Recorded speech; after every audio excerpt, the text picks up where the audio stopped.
Morning po sa ating lahat. Welcome po muli sa ating pag-aaral ng salita ng Diyos. Dito po tayo ngayon sa Osayas 14 verse 1 to 9. Ang ating ang team natin ay straight to serve to God. Why so many Christians now did not successfully grow into spiritual life? Maraming pala ang mga Kristiyano. Because some of Christians did not totally surrender of his life to God. Why? Why some of Christians not used by God into his ministry, like church activities? Because of not focusing the ministry of God.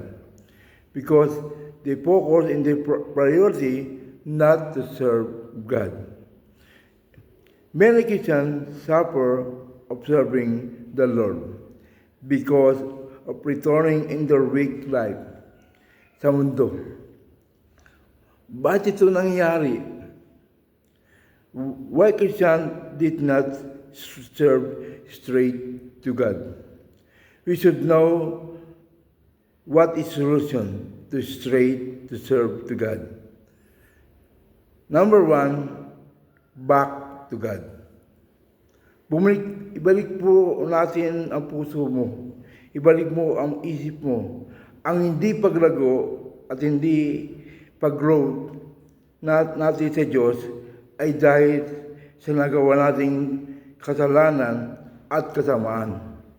Mahirap maglingkod sa Diyos na may ginagawa pa tayong kasalanan. Dahil dito, hindi ito ipinaprosper ni Lord.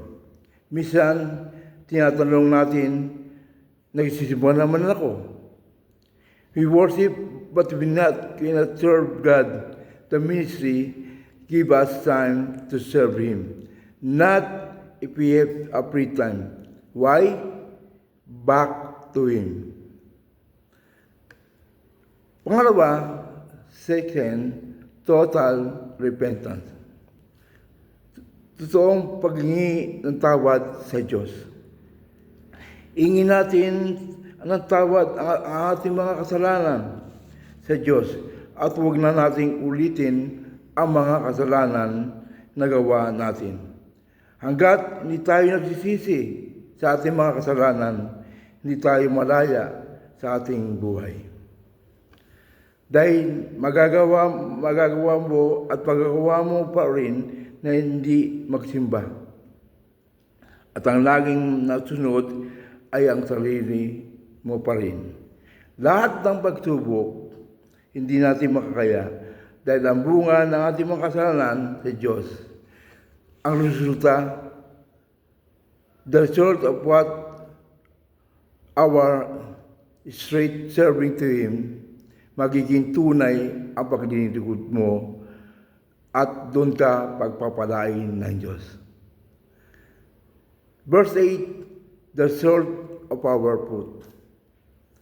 Third, be wise in knowing God's plans for you. Verse 9, maraming Christian did not say to serve to God.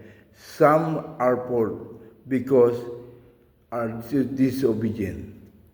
Kaya, ang po natin, number one, back to God. Pangalawa, total repentance. And pangatlo, be wise in knowing God's plans for you.